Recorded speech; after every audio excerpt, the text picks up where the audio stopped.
Please return to your seats. Class is now in session at usaprepares.com. Interact now by emailing instructor@usaprepares.com or text 417-200-4715. And now, Vincent Finelli and Mark Wright. You are listening to USA Prepares on KWTO 560 AM, the talk of the Ozarks. Vincent, why don't we resume this fascinating interview with our good friend, Bob Chapman? Bob, I don't have any shares of any mining stocks, but that doesn't mean I have a problem with them. I had an old partner we had a satellite communications manufacturing business out in California many years ago, and he was interested in buying stock. And I sent him some information about some stocks that you recommended in the mining sector. He bought them, and he did very well. So I don't want this to be a commercial to buy stocks. However, what I am saying is that your advice, your counsel that you provided in your newsletter was accurate, and it delivered profits, substantial profits. I'm talking, probably a couple 100% in a matter of maybe 6 months. So that was quite phenomenal. Well, just to give you one example, Agnico Eagle, which is one of the finest gold-silver mining companies in the world here in North America, their stock went from $4 to $88 during the last 11 years. And I very seldom advocate trading. Sometimes we trade, but not very often. You know, being an ex-broker, I know that you don't want to trade. It's not good to trade because it's costly. It generates commissions on the other side. And you people who think you're getting a hot deal by going to a discount broker, forget it. Because what they do is they take the order and they opportune it. Let me give you an example. Stock is 50 at 55 cents. You come in and you buy 100,000 shares at 55. They sell you the stock, but they don't own it. So they'll go 51 bid, and they'll buy the stock there, and they'll make 4 pennies on the deal. Well, that's a substantial commission for them. They only charge you 10, 20, 30 bucks, but you don't get the best execution. They do. They won't use that workout for you, only for themselves. They're opportuning your order. So what is the best way, if someone does want to buy mining stocks, what do you recommend they do? We have 3 brokers we recommend. They know what I'm buying, recommended to be purchased, and so they purchase them in your behalf, and the commissions vary 1 to 1.5%, and they don't trade very often, once every 3 or 4 years.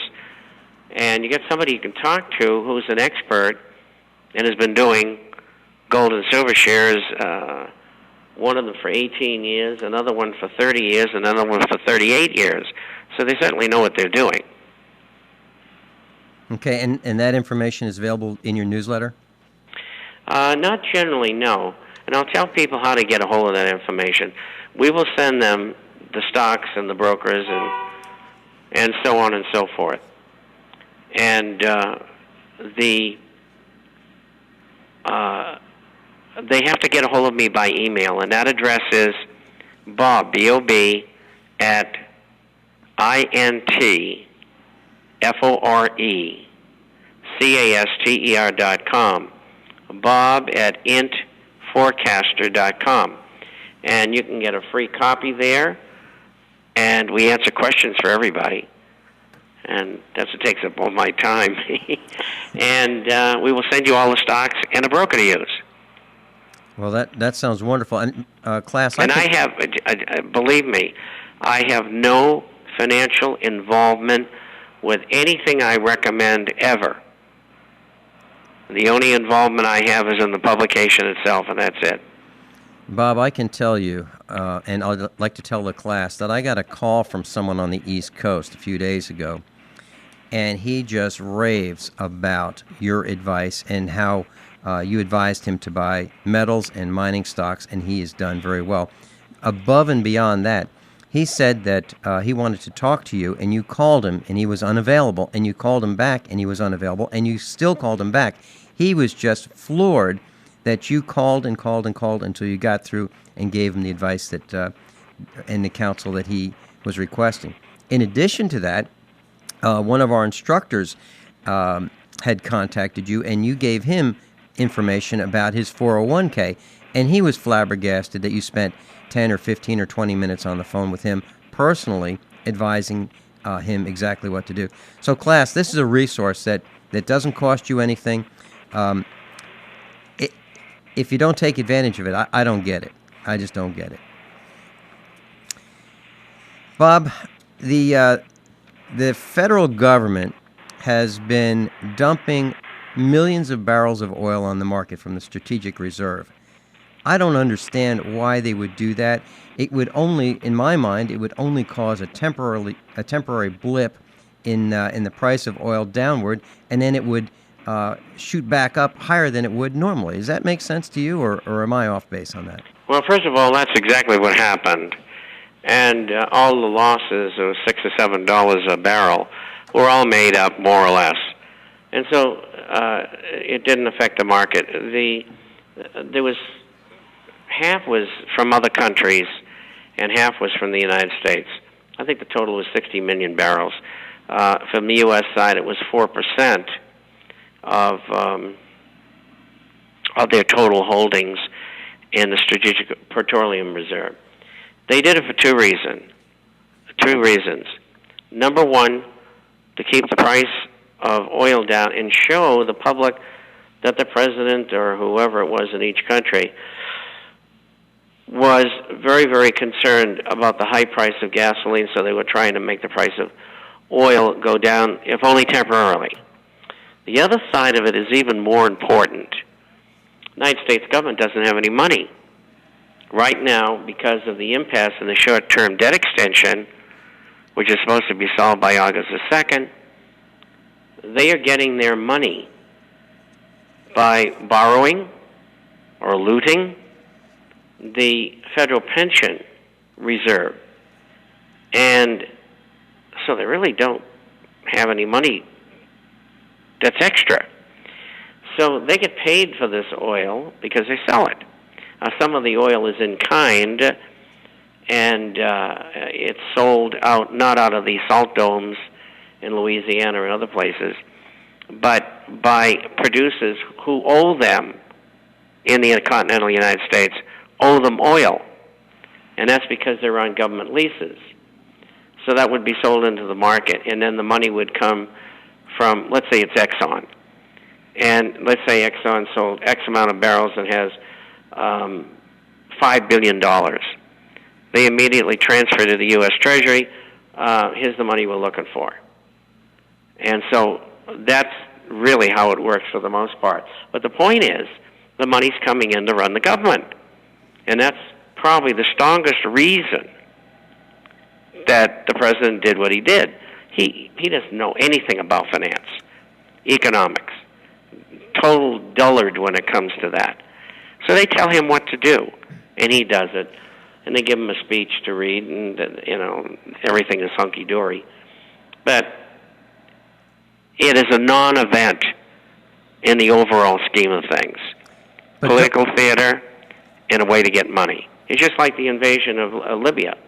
Why are they doing it? They want to loot the country. Wake up, America. They want to steal everything. That's what it's all about. Bob, isn't that why we're in all these wars that we're in? That we don't go chasing after countries that have no wealth and no resources. We only go after countries that have minerals, metals, oil, correct? Well, the exceptions are someplace like Somalia where they run around capturing ships and holding them for ransom. But other than that, you're absolutely correct. And that's why these wars have got to end. And I'm very vehement about that. I'm a veteran, like so many others of you out there. And I don't want to see any wars. I don't want our boys and girls in the Middle East or any other place getting killed. I want them alive. I want them alive to protect America for someone who might have designs on taking what we have or conquering us. So what we did, Bob, was we sold 3 days' worth of world oil consumption to 1 day. One day. Mm-hmm. 1 day's worth of oil consumption. And we supplied half of it, which is 4% of our reserves. Whoever supplied the other half, I don't know, but it was 30 million barrels each. Now, when we have to buy that back, is it possible? You're going to pay higher prices. Right. Jeez. So But they're not going to tell you about that. This makes absolutely no sense. If I were doing the kinds of things that our government is doing when I used to have a job in industry, I would have been fired immediately. No, you'd be in jail. Yeah. Wait, listen, how about the banks and the brokerage firms and the whole financial industry and big transnational corporations, which are now, and have been for 3 years or more, carrying 2 sets of books, the good books and the bad books. Now, you and I do that in our business, and they catch us. Off to jail we go for 20 years. I mean, the whole system is breaking down. And quite frankly, it had to happen sooner or later, and the quicker it does, the better, because the system doesn't work. It was set up for the insiders, and it was to loot the American public and the public of the world, for that matter. How much money do these people need? I mean, how much? Good question. It seems. That's one of the things that got billionaire, insider, Dominique Strauss-Kahn in so much trouble. He said to the U.S., look, you've been using the IMF and the World Bank to loot these countries ever since the Second World War. Don't you have enough money already? Give them a break. That's exactly what he said in English. Mm-hmm. I speak French, so I know what he said in French. It's the same thing. Mm-hmm. And dreadful. But he did the right thing. And that was one of the reasons why they set him up. And you haven't heard the end of that yet, because they're going to get caught. I was standing on a street corner waiting to cross the street in Washington, D.C. Several years ago, and a presidential motorcade came flying by me. I mean flying by. Had I not been paying full attention, I would have been run over. Now, had I done that, I would be in jail for reckless endangerment of the public. I mean, it's unbelievable. There are 2 sets of rules, and you're absolutely correct. Well, there's no reason for any celebrity of any kind to be going much over the speed limit. And if they want to use their lights and sirens, that's fine. It really is not necessary. And if there's a traffic jam, then they should have the right to proceed while everybody moves over for them, because whoever they got with them could be in danger. But, running down the highway 100 miles an hour, forget it. There's no reason to do that. It's just like a policeman. He sees a robber, the robber shoots at him, and he goes to shoot back at him, and there's 3 people standing right around him. You can't shoot. Absolutely correct. Class, we are discussing economics like you never learned in school with the international forecaster. Bob, you are the editor and the owner of the International Forecaster, correct? That's right. The International Forecaster, you can reach Bob Chapman at bob@intforecaster.com, bob@intforecaster.com. Thank you so much, Bob. Okay, we'll see you next Tuesday. Well, that was fascinating information, Bob. I appreciate it. Vinny, I appreciate it. I think we need to go ahead and take a break right here. And when we come back, we got some good information. We just got a statement put out by the president a few minutes ago that we're going to address here on USA Prepares on KWTO 560 AM, the talk of the Ozarks.